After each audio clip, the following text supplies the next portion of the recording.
pode ficar sentadinho aí, acompanhe atentamente a leitura. As traduções às vezes variam, mas Filipenses capítulo 4, vamos aí navegar nessa riqueza bíblica. Filipenses 4, versículo 1 diz assim: meus amados e muito queridos irmãos, minha alegria e coroa, estai assim firmes no Senhor. Rogo a Evódia e que sintam o mesmo no Senhor. Peço também a ti, meu verdadeiro companheiro, que ajude essas mulheres que trabalharam comigo no Evangelho, com Clemente e com outros cooperadores, cujos nomes estão no livro da vida. Regozijai-vos sempre no Senhor. E outra vez vos digo, regozijai-vos. Seja a vossa amabilidade notória a todos os homens, o Senhor está próximo. Não estejais inquietos por coisa alguma, antes as vossas petições sejam em tudo conhecidas diante de Deus pela oração, súplica e ação de graça. E a paz de Deus, que excede todo entendimento, guardará os vossos corações e os vossos sentimentos em Cristo Jesus. Quanto ao mais, irmãos, tudo que é verdadeiro, tudo que é honesto, tudo que é justo, tudo o que é puro, tudo o que é amável, tudo o que é de boa fama, se há alguma virtude, se há algum louvor, isso ocupai a vossa mente. O que também aprendestes, recebestes e ouvistes e vistes, isso fazei, e o Deus de paz será convosco. Ora, muito me regozijei no Senhor por finalmente reviver a vossa lembrança de mim, pois já tinhas lembrado, mas não tinhas tido oportunidade. Não digo isso por necessidade, porque eu já aprendi a contentar-me com o que tenho. Eu sei estar abatido, eu também sei ter em abundância. Em toda maneira, em todas as coisas, estou instruído, tanto a ter fartura como a ter fome, tanto a ter em abundância como a padecer necessidade. Posso todas as coisas em Cristo que me fortalece. Todavia fizestes bem em tomar parte da minha aflição, e bem sabeis também, ó Filipenses, que no princípio do Evangelho, quando parti da Macedônia, nenhuma igreja se comunicou comigo com respeito a dar e a receber, senão vós somente, porque também 2 vezes me mandastes o necessário a Tessalônica. Não que procure dádivas, mas procuro o fruto que cresça por vossa conta. Mas bastante tenho recebido, e tenho abundância. Cheio estou, depois que recebi de Epafrodito o que da vossa parte me foi enviado, com cheiro de suavidade e sacrifício agradável e aprazível a Deus. O meu Deus, segundo as suas riquezas, suprirá todas as vossas necessidades em glória por Cristo Jesus. Ora, o nosso Deus e Pai seja dada a glória para todos sempre. Amém. Saudai a todos os santos em Cristo Jesus. Os irmãos que estão comigo vos saúdam. Todos os santos vos saúdam, mas principalmente os que são da casa de César. A graça de nosso Senhor Jesus Cristo seja com todos vós. Amém e amém. Amém, irmãos. Leitura cumprida, mas necessária para nós já entendermos algumas coisas na leitura. Então Paulo começa o capítulo 4 falando da satisfação que ele tinha. Então, se você reparar no capítulo 4, Paulo ele está feliz por um motivo principal. Qual é esse motivo, pastor? Paulo está feliz porque ele está sentindo nos irmãos uma firmeza em Jesus. André, ele está feliz aqui por um único motivo. Ele está tendo notícias e está sabendo que os irmãos lá na igreja em Filipenses estão firmes. Então a alegria de Paulo, ele menciona a questão minha alegria e coroa. Então ele diz isso para mim é um prêmio, porque quando ele diz coroa, a palavra grega é Stéphanos, coroa, que é uma grinalda de folhas. É aquelas que o pessoal nas competições da Grécia Antiga, os lutadores, os competidores, quando eles ganhavam a competição, eles subiam lá num lugar alto, num pódio, e era lhe dada uma coroa de folhas. Vocês devem ter visto nesses filmes de época, né? Os filmes épicos, a gente vê muito isso. Então Paulo diz assim, ó, a minha alegria e coroa, ou seja, o meu prêmio, porque a coroa ali de folhas era um prêmio para o vencedor. Então Paulo está dizendo, eu me sinto um vencedor, só pelo fato de saber que vocês estão firmes em Jesus. Amém, irmãos? Então, resumindo, essa era a alegria de Paulo. Então, irmãos, nós precisamos ser motivados por uma alegria semelhante. Nós precisamos nos entristecer com a fraqueza espiritual dos outros e nos alegrar com a firmeza espiritual dos irmãos.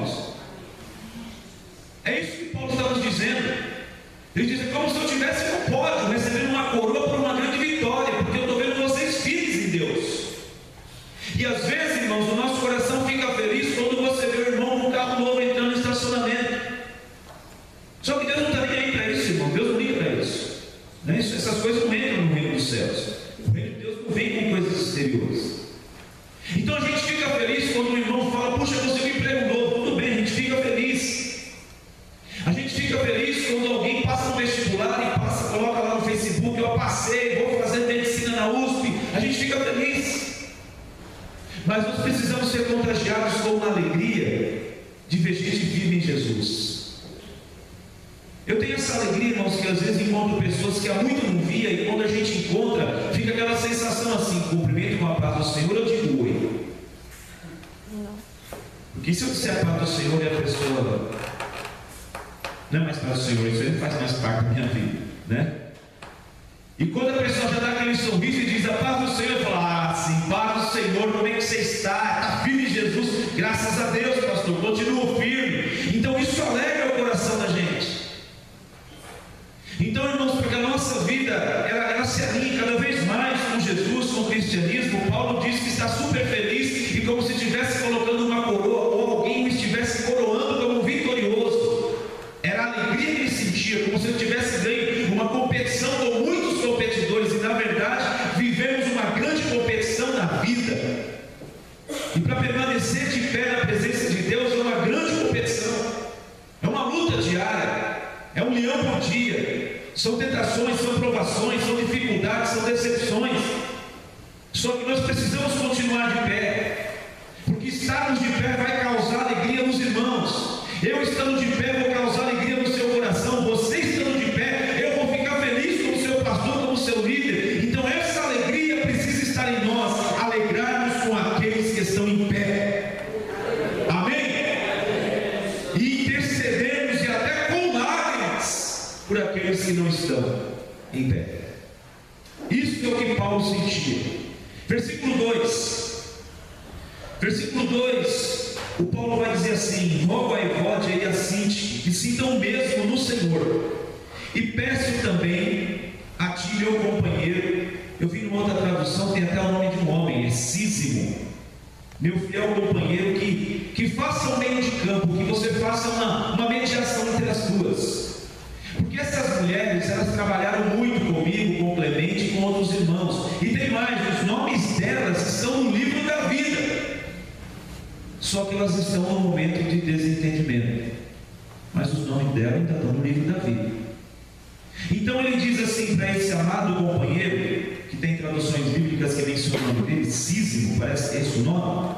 E ele diz assim: faça um papel de mediador entre elas. Então o que eu entendo com isso, com esse conselho de Paulo? Nós precisamos ser um pouco mais mediadores, um pouco mais pacificadores e menos fomentadores. Amém, irmãos? Então nós temos essa capacidade. Paulo diz aos Coríntios que Deus estava em Cristo reconciliando consigo o mundo, e em Cristo Ele nos deu o ministério da reconciliação.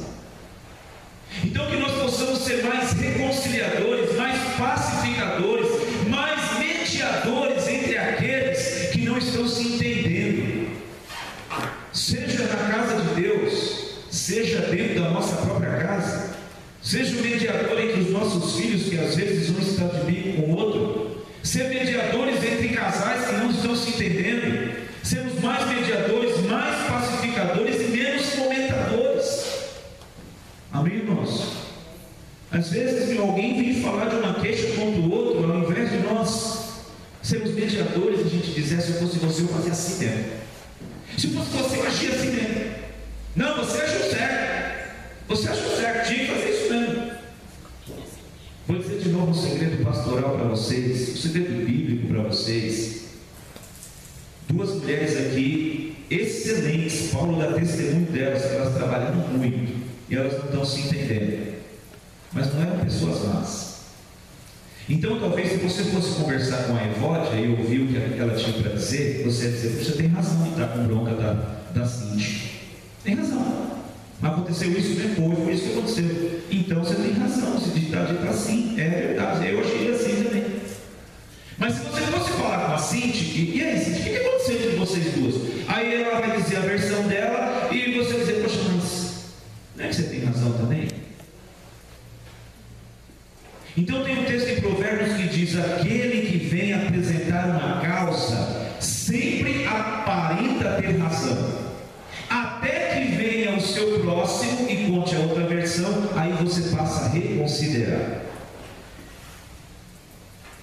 Gente, não passa uma semana sem eu viver uma cena mais ou menos desse nível aí, de alguém que fala uma coisa e a pessoa toma para si, e gente fica com raiva do outro porque ouviu um depoimento, porque a gente é cheio de querer ser os defensores dos fracos e oprimidos, né? A gente é cheio de querer ser os mais justos, que quer ser justo em prol do outro, que o outro fez o outro, a gente quer tomar partido. Não tome partido de ninguém, irmão, seja mediador. Amém? Não tome partido para lado nenhum, nem que seja do teu próprio sangue. Não toma partido, principalmente ao conhecer só um lado da história, porque a gente peca. E Paulo está dizendo aqui, meu querido companheiro, faz uma mediação entre essas duas mulheres, porque elas são preciosas. Então Provérbios, capítulo número 16, versículo 28, diz assim: o homem perverso instiga a contenda, e o intrigante separa os maiores amigos. Já em Provérbios 17, 9 diz assim: aquele que encobre uma transgressão busca a amizade, mas aquele que revolve o assunto antigo separa os maiores amigos. Então, irmãos, vamos ser um pouco mais mediadores e menos comentadores, um pouco mais pacificadores. Mateus 5, versículo 9 diz: bem-aventurados os pacificadores, porque eles serão chamados filhos de Deus. Amém? Então leve esse conselho, leve essa palavra, nunca tome partido, escute as versões, mas não tome partido para lado nenhum. Seja mediador, seja pacificador. Amém, irmãos? Tenta levar a coisa de forma que a paz se estabeleça novamente. Terceiro lugar, versículo 6 a 8, Paulo vai falar de um segredo espiritual para vencermos algo que nos assola diariamente, que é a ansiedade, a pré-ocupação. O que é preocupação? Pré-ocupação é estar ocupado mentalmente com algo que não aconteceu ainda. Isso é pré-ocupação, isso é ansiedade. Amém, irmãos? A ansiedade, ela acaba com o nosso presente e ela compromete o nosso futuro. Estar ansioso demais, irmãos, faz com que a gente se precipite. Estar ansioso demais faz com que a gente perca o sono à noite.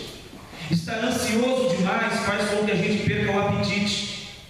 Estar ansioso demais pode nos causar algumas questões psicossomáticas, ou seja, você está ansioso, isso é o mal da sua mente, da sua alma, do seu pensamento, do gerenciamento dos seus pensamentos. Você está ansioso e está preocupado, só que essa ansiedade vai se avolumando dentro de você e outras reações podem atrapalhar a sua vida, do tipo enxaqueca, do tipo gastrite, do tipo dor de estômago, do tipo náusea, vômito, pressão alta, baixa e até diabetes emocional.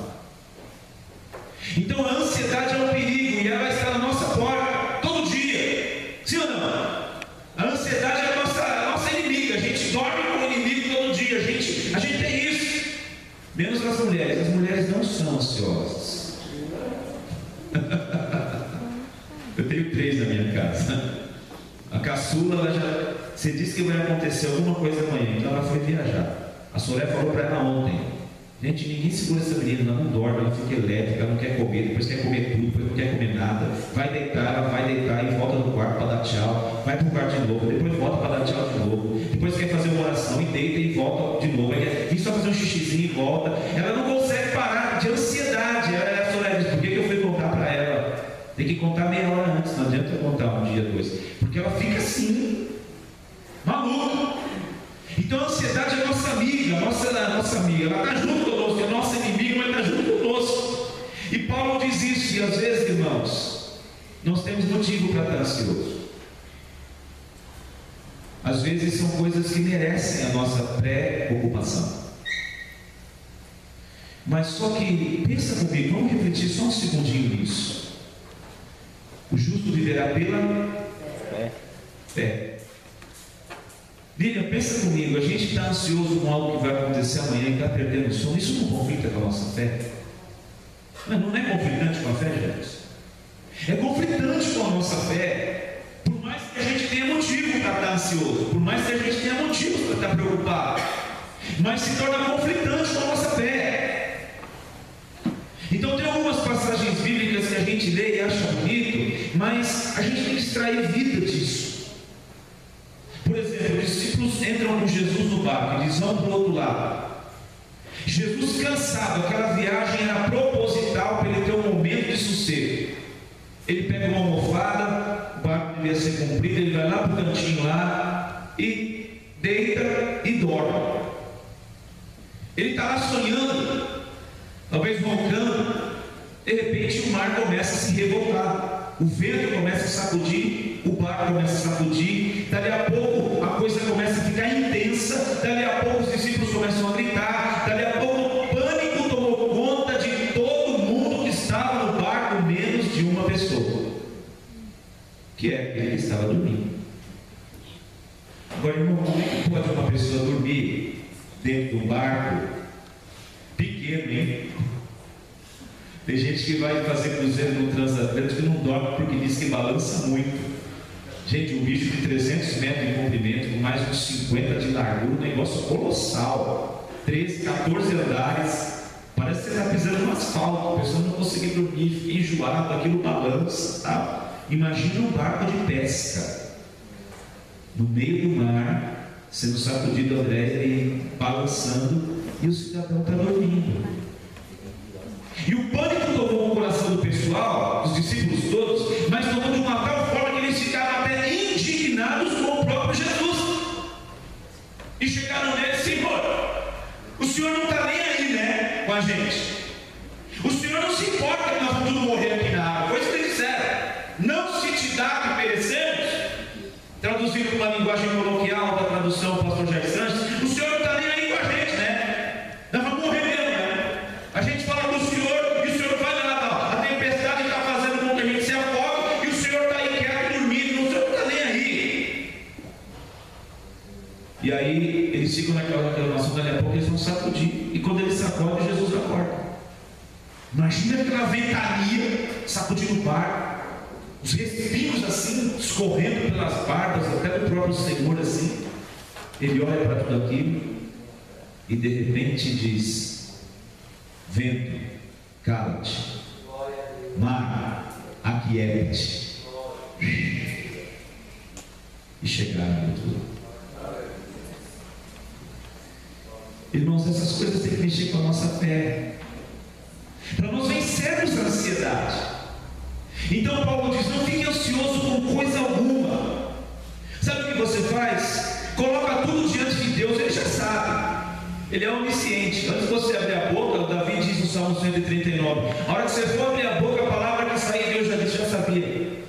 O que você vai falar quando acabar o culto, Deus já disse, eu sabia que você ia falar isso. Ele já sabe. Mas Ele quer que nós façamos isso. Isso é terapêutico para a alma e é terapêutico para o espírito. Irmãos, às vezes vem gente conversar comigo aqui: pastor, eu estou aflito, quero falar, quero conversar. Aí senta lá, fica 2 horas falando, eu só fico ouvindo e praticamente não digo nada. A pessoa: poxa, pastor, como foi bom ter falado com o senhor. Mas a pessoa sempre falou. Porque só o fato de ela poder falar, isso já é terapêutico para a alma. Só o fato de ela ter um ouvido que a ouça, já é terapêutico. Então Deus quer que a gente faça isso com Ele. Não fique quieto, não vai derramando isso diante de Deus. Ele já sabe, mas Ele quer que você verbalize. Ele quer que você te aflige em oração e súplica, com o coração grato, com ação de graça. Mas faça isso mesmo rasgando a alma. Não faça isso com a panela no fogo. Não faça isso com pressa de ir para algum faça isso pensando num programa que você quer assistir às 22 horas. Não, não faça isso, não. Faça isso de uma forma muito solitária com Deus, muito pessoal com Deus, muito particular com Deus. E ele diz o seguinte: quando você faz isso, oração, súplica, ação de graça, você despeja todo esse conteúdo que está te amargurando, que está te preocupando, que está tirando a sua alegria, a sua paz. Você despeja tudo e diz: Senhor, eu te agradeço. Ele vai dizer: então agora eu vou colocar dentro de você uma paz que excede a todo o entendimento. Sabe, irmãos, as pessoas pregam por aí promessas que Jesus nunca fez, que Deus nunca fez, que até tem texto bíblico lá, mas está tirado fora do contexto. As pessoas começam a acreditar em coisas que a Bíblia não diz. Mas isso é uma promessa para nós tomarmos posse. Isso é uma promessa para nós confiarmos. Ou seja, por que ele estava dormindo no barco? Porque ele não ia morrer afogado, ele ia morrer de cruz. O barco podia sacudir à vontade. Por que os discípulos podiam ficar tranquilos naquela tempestade, embora o mar fosse apavorador? Pedro, por exemplo, diz assim: Jesus assim, Pedro, tu és moço agora e tu vais aonde quer, mas quando tu fores velho, vão te levar aonde tu não queres. Então Pedro podia ter essa certeza: eu não vou novo, não, eu vou bem velho. Então pode sacudir o mar, pode o barco, eu não vou afogar. Então isso vai trazer mais alicerce à nossa fé e menos preocupação. Ao invés de a gente ficar descabelando, ao invés de a gente ficar andando pela cozinha reclamando de tudo, falando de tudo e murmurando, como eu falei na terça-feira, que ela tem mal de reclamar e de ficar falando que não vai dar certo, bota o joelho no chão, põe as lágrimas, deixa correr pelo rosto, coloca diante de Deus e diz: Senhor, eu quero experimentar a paz que excede o entendimento. Porque você é crente, irmãos. E às vezes a gente quer se apropriar de promessa que Deus não fez, e as promessas que Ele fez, a gente não vai em busca delas. Paulo diz que isso é uma promessa, e Paulo vivia um tempo em que ele experimentou isso várias vezes pela vida que ele viveu. E o que é uma paz que excede o entendimento?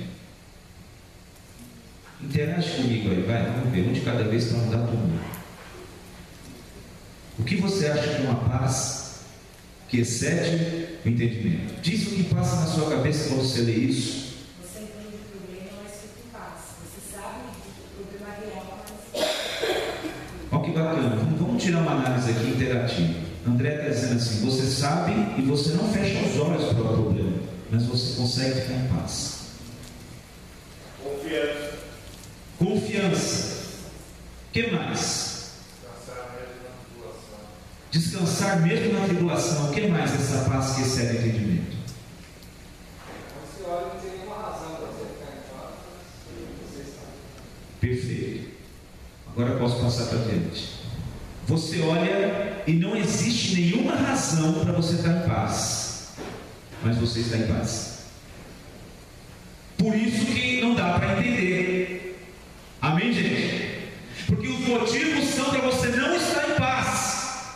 E é normal você não estar em paz. Por quê? Porque quem olha e fala: tem que estar assim mesmo. Olha o que está acontecendo, olha o que vai acontecer, olha as coisas que estão aí. É normal estar assim, totalmente aflito, preocupado, chateado.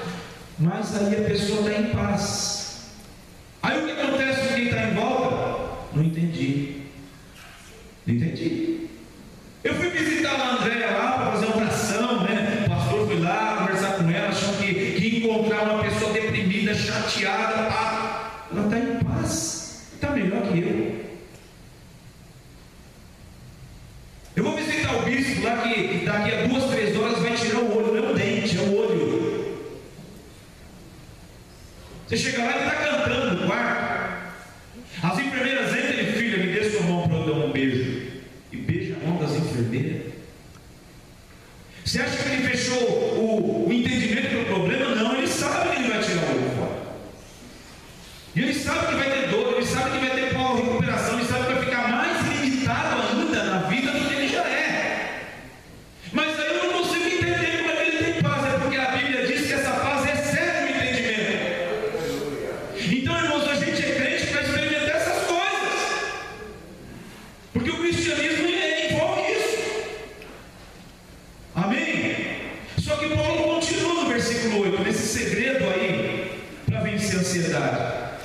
assim: depois que você colocou tudo isso diante de Deus, não é que você vai fechar os olhos e falar, não existe mais problema, ou o que vai acontecer não vai mais acontecer porque eu orei e Deus vai pôr a mão e vai livrar. Não, não é isso. Mas ele diz assim, por exemplo, você se ajoelhou e ficou alguns momentos lá, alguns minutos, quem sabe uma hora, quem sabe metade da madrugada, falando com Deus, chorando, lamentando e falando para Ele o que está te afligindo. Quando você levantar dali, Paulo está dizendo assim: aquilo que é verdadeiro, aquilo que é honesto, aquilo que é justo, aquilo que é puro, aquilo que é amável, aquilo que é de boa fama, se há virtude, se há louvor, isso ocupe a sua mente. Aí, irmãos, é exercício e disciplina. Eu posso passar o meu dia pensando o que eu quiser. Então eu posso passar o dia todo pensando que as coisas não vão dar certo e ficar angustiado porque eu já sei que as coisas vão piorar. Então eu fico pensando todo dia e me autoflagelando na mente, me autoflagelando, me autoaçoitando na alma, todo dia pensando naquilo. Mas eu posso mudar isso. Eu posso mudar isso. Porque quem gerencia o que está aqui dentro sou eu, não é o capeta. E não é Deus, não é o Espírito Santo, sou eu. Então Paulo diz: aquilo que é bom, aquilo que é puro, aquilo que é limpo, aquilo que é amável, aquilo que é de boa fama, se há virtude, se há louvor, isso ocupe a sua mente. E cabeça de crente ou cabeça para entrar caranhola, não é verdade? Meu Deus do céu, como cabeça de crente entra porcaria fácil e pensa porcaria o dia inteiro. E pensa não sei o quê, e pensa coisa errada, e pensa negativamente, e pensa de forma pessimista, e pensa... Não, irmãos, muda, gerencia isso. O que será que o autor lá, Jeremias, em Lamentações, capítulo 3, versículo 21, por ali, ele diz assim: o que será que ele quis dizer quando eu quero trazer à memória aquilo que me deixa em depressão? Eu quero trazer à memória aquilo que me faz preocupado, ansioso? Eu quero trazer à memória aquilo que faz a minha pressão ir a 21 por 18. Eu quero trazer à memória aquilo que me dá esperança. O que é trazer à memória, gente? É exercício, é gerenciar os pensamentos, é saber o que você está pensando. Você está lá na pia como eu, né? Disse que a Veja falou que os homens, 70% dos homens que lavam louça são mais felizes. Eu falei: é por isso que eu sou feliz, nunca está faltando louça para lavar. Então você, como eu, irmã ou irmã, está ali na pia lavando louça, você está pensando em alguma coisa, pode estar pensando, chorando, e a água da pia caindo, e você lavando a louça com as lágrimas junto com a água da pia, e tal. Mas você pode mudar, você pode cantar, você pode pensar em outra coisa, você pode pegar e ligar uma pregação para você ouvir, um cântico para você ouvir, você pode pensar em outra coisa. É isso que Paulo está dizendo. Amém, irmãos? Por quê? Porque essa paz vai vir, mas ela não pode ser roubada.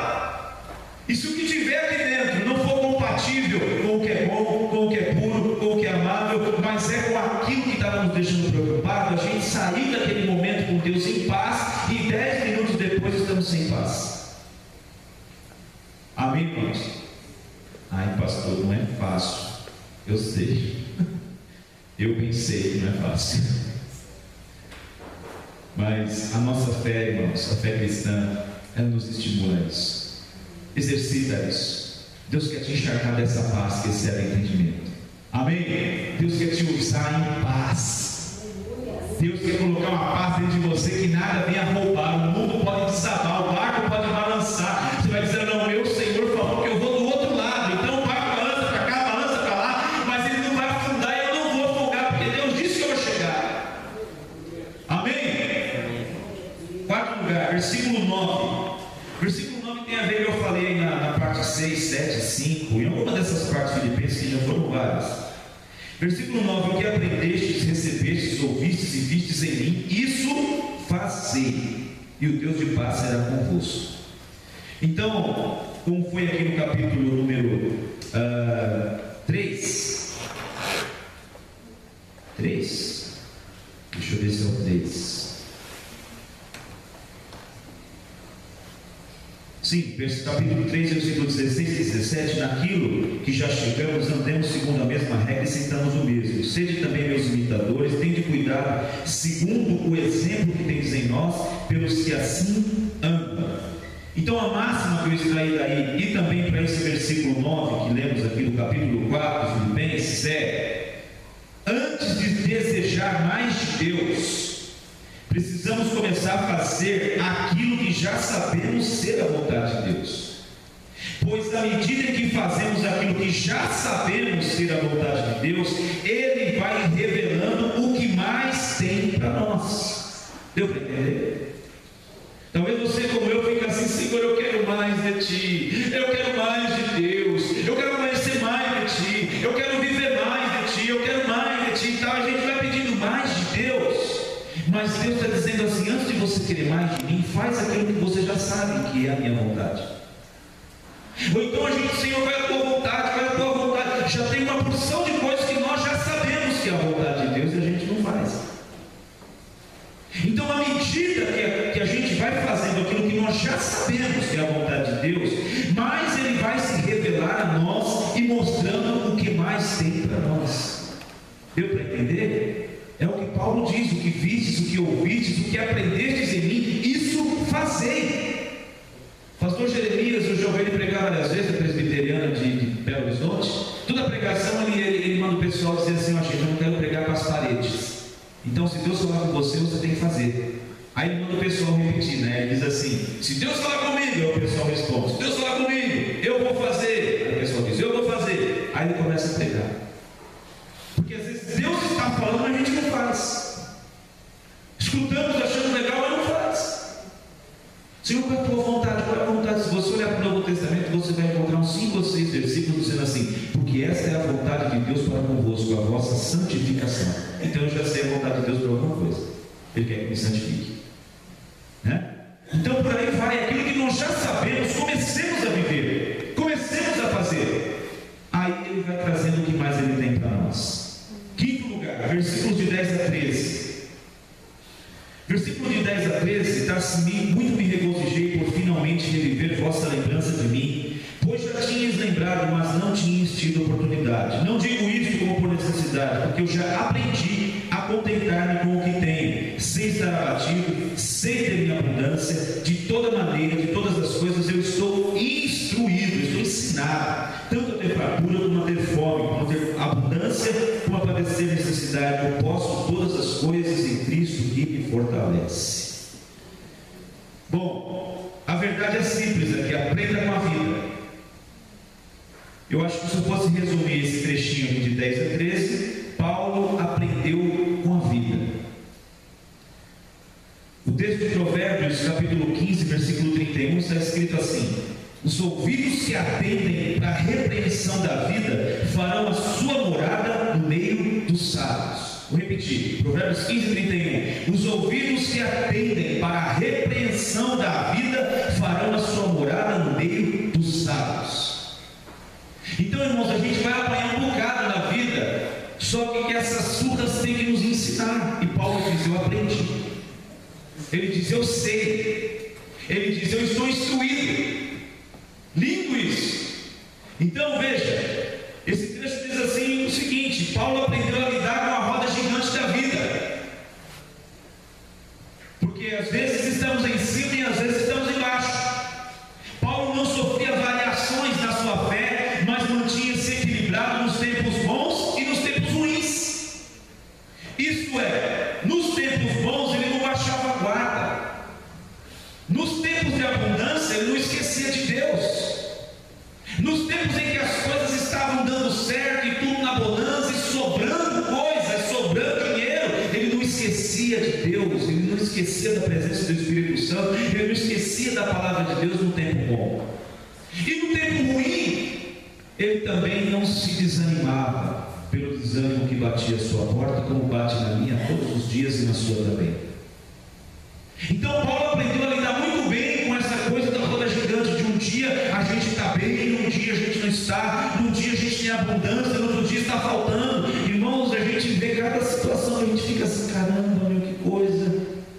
Esses dias encontrei com um irmão muito querido nosso, muito querido nosso, e do tempo que eu conheço, que dá quase o tempo da minha conversão, 18 anos, sempre foi um irmão que viveu regaladamente, excelente emprego, excelente salário, e gente boa demais, dizimista fiel, cara da gente boa. 1 ano e meio para cá, perdeu o emprego, 1 ano e meio, quase 20 anos de empresa. Aí pagou isso, pagou aquilo, pagou não sei o que, tal, apartamento caro, não sei o que lá. E hoje está vivendo um tempo de apertar assim, rigorosamente o cinto. E coisa que eu nunca pensava que uma pessoa daquela para mim ia aposentar e viver bem pra caramba, como estava sendo a vida inteira, mas a vida trouxe uma surpresa, a roda gigante virou. Então nós temos que aprender a lidar com esses momentos sem perder o equilíbrio. Também precisamos muito de discernimento para quando a roda gigante for para cima, porque às vezes falta habilidade quando estamos em cima. Tem gente que se a coisa ficar muito boa, o cara some. Quer saber de igreja, pastor, está aqui meu cargo, tem outras coisas para fazer, desaparece. E tem outros que, se as coisas ficarem ruins, enquanto está bom ele está firme. Quando as coisas ficam ruins, o desânimo bate e entra na vida dele, no coração dele, e não sai mais. Paulo aprendeu a lidar com isso. Então Rubem Alves disse uma frase interessante. Rubem Alves partiu, acho que semana passada, né? Quem viu os noticiários, aos 80 e poucos anos, quase 90, sei lá. Pessoas inteligentes aprendem com seus próprios erros, mas as pessoas acima da média aprendem com os erros dos outros. Pessoas inteligentes aprendem com os próprios erros, mas as pessoas acima da média aprendem com os erros dos outros. Então, meus irmãos, vamos aprender com a vida. Vamos ter um equilíbrio de fé, uma constância de fé, mesmo que as janelas do céu se abram, Messias, e a coisa fique abundante, nós continuamos aos pés dele. A gente não perde o equilíbrio, não perde a noção, não fica metido a besta, não fica soberbo, e não se ausenta de Deus. E se a roda gigante virar e as coisas ficarem terríveis, não deixa que o desânimo leve a sua vida, porque Deus continua o mesmo, Deus continua perto, Deus continua com você. Só para você ter uma ideia, esse irmão aqui, ele falou que ele agora está dando aula em escola dominical. Eu falei, que maravilha, rapaz. Aí eu disse para ele, quem ensina aprende muito mais do que quem está sentado. Na verdade, ele falou, é verdade. Nunca aprendi tanto na minha vida como nos últimos meses, dando aula para os outros. Então essa roda gigante, Deus tem propósito nela. Então Paulo lhe diz, eu sei estar abatido, eu sei ter abundância, em toda maneira estou instruído a ter fome e a ter abundância, padecer necessidade, porque eu posso todas as coisas em Cristo que me fortalece. Amém? Em sexto lugar, versículos de 14 a 19 são duas coisinhas. Então versículo 14, ele diz, todavia fizeste bem em tomar parte na minha aflição. E bem sabeis também, ó Filipenses, que no princípio do Evangelho, quando parti da Macedônia, nenhuma igreja comunicou comigo com respeito a dar e a receber, senão vós somente. Porque também uma e outra vez me mandastes o necessário a Tessalônica. Não que eu procure dádivas, mas eu procuro um fruto que cresça para a vossa conta. Mas bastante tenho recebido e tenho em abundância, cheio estou depois que recebi de Epafrodito, que da vossa parte me foi enviado, como cheiro de suavidade e sacrifício agradável e aprazível a Deus. Meu Deus, segundo as suas riquezas, suprirá todas as vossas necessidades em glória por Cristo Jesus. Duas coisas aí nesses dois versículos. Primeira, Paulo está reconhecendo o que a igreja fez por ele.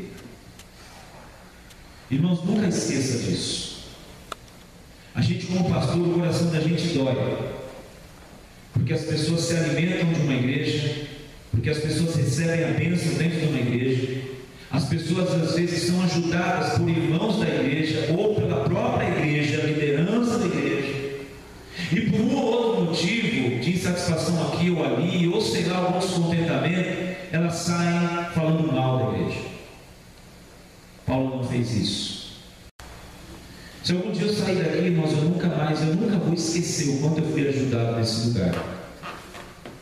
Eu nunca vou esquecer a primeira gravidez da Soraya, da Isabela, quando eu fiquei desempregado, que a gente não ia para casa terça, quinta, sábado, domingo de manhã, domingo à noite. Às vezes, todos os dias que a gente estava aqui era um pacotinho para ir embora. Que eu tinha um macacão azul que eu comprei achando que era um menino. E aí, quando eu fui saber que era a menina, ainda bem que eu não comprei enxoval, nem tinha dinheiro para enxoval. E aí os pacotinhos foram chegando, eu fui comprar a primeira peça de roupa para a Isabela quando ela fez 3 anos de idade. Eu nunca vou esquecer isso, irmãos. Se um dia eu for embora para outro lugar, eu nunca vou esquecer o quanto eu fui ajudado pela igreja. Eu não vou esquecer que um testemunho que eu ouvi missionários contarem aconteceu comigo, de alguém ligar e falar: olha, estou indo no mercado, dá para me dar uma carona? A Soraya diz: amor, podemos levar? Podemos, vamos aí. A hora que chega no mercado, a pessoa diz assim: pega o carrinho você, que a gente se encontra no caixa, pega tudo o que você precisar, porque eu vou pagar a sua compra. Eu nunca vou esquecer isso. Eu nunca vou esquecer isso. Então, às vezes, usufruímos do ambiente, usufruímos do corpo de Cristo, até dos favores e da ajuda, e às vezes sai com um sentimento de ingratidão, irmãos. Isso é satânico. E às vezes nem voltamos para dar tchau, nem para vir aqui nascer e falar: irmãos, quero agradecer por tudo, agradecer a Deus, agradecer a você. Não sobe e não volta nunca mais. Paulo está reconhecendo, dizendo: olha, vocês se comunicaram comigo na Macedônia quando o Evangelho chegou. Ninguém quis saber de mim, nem do ministério que eu estava erguendo na igreja, em tudo que é lado, mas vocês se incomodaram com isso e vocês supriram a minha necessidade. Ele está reconhecendo. Amém, queridos? Então a lição que fica: nunca esqueça, reconheça o quanto o corpo de Cristo, a comunidade local que você fez parte, foi bênção para você. Nunca esqueça. Às vezes a gente passa 20 anos usufruindo, por causa de 1 ano ou alguns meses, a coisa ficou difícil, a gente troca pelos 20 que fomos abençoados. Isso é injusto. A segunda coisa, nesse versículo 14, é uma promessa. Versículo 19: o meu Deus, segundo as suas riquezas, suprirá todas as vossas necessidades em glória por Cristo Jesus. Eu entendo aqui, porque ele está falando aqui para os filipenses. Você não vai encontrar nada parecido com esse versículo nas outras cartas de Paulo, só os filipenses. Aos Coríntios ele não diz nada disso, aos Efésios também não, aos Tessalonicenses 1 e 2 também não, ao Timóteo também não, mas aos filipenses ele diz isso: meu Deus, segundo as suas riquezas, suprirá todas as vossas necessidades por sua glória em Cristo Jesus. Por ele ter dito sobre a Filipenses, eu entendo o seguinte: Deus vai suprir toda necessidade para aqueles que têm o coração e o bolso convertidos a Ele. Amém, irmãos? Então tem gente passando por um estreito e vai ficar no estreito, e vai permanecer no estreito porque o coração parece que converteu, mas o bolso não. Filipenses era a igreja mais pobre da Macedônia, a que menos tinha possibilidade de ajudar, e foi a que mais ajudou, foi a que mais sustentou o apóstolo Paulo. Ele está dizendo que por 2 vezes ele foi ajudado, e aqui nesse reconhecimento ele diz assim: olha, eu estou cheio porque vocês me enviaram Epafrodito, e o que ele trouxe para mim até sobra. E era uma igreja pobre que não tinha condições, irmãos.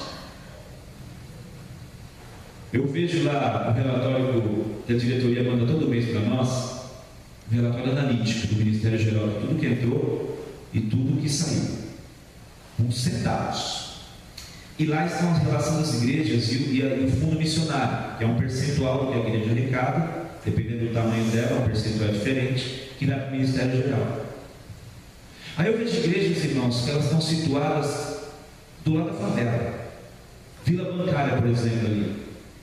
Uma baixada ali, depois do Colorado ali. Favela aqui, aquela coisa assim. Aí você vê lá o fundo missionário do pessoal. Dá umas 5 vezes o que a gente dá. Vira favela. Aí eu vejo Vila Clara, que o pastor de lá ele brinca, né? A tua igreja é mais santa que a minha é só Clara, a sua é Santa Clara. Ele sempre brinca comigo com isso. Mas só o aluguel que ele paga do salão, que é 3 vezes maior que essa nave, O aluguel, irmãos, desse salão é mais do que entra aqui no mês. O aluguel do salão. E eles estão lá firmes e fortes. Só o aluguel do salão, a gente com que entra aqui não pagaria o aluguel do salão que ele paga lá. Imagine quanto está o fundo missionário lá. Sabe onde é a igreja, irmãos? Uma baita de uma favela gigantesca lá perto do PC. Aí eu começo a entender, irmãos, que às vezes o coração de quem não tem, ou parece não ter, está muito mais convertido, porque o bolso está convertido, e aqueles que têm e podem enrijecem o coração. Então, Paulo está dizendo uma promessa, que ele diz só para Filipenses. Por que será que ele diz só para Filipenses, não para Efésios, Tessalonicenses e tal? Ele diz porque era uma igreja que não tinha condição, mas que abençoou a vida dele. E ele disse isso: meu Deus vai suprir, não vai faltar nada para vocês aí, porque vocês estão suprindo o reino de Deus, a mesa de vocês, o celeiro de vocês, o armário de vocês, as roupas dos seus filhos, a escola dos seus filhos. Deus vai suprir tudo em Cristo Jesus.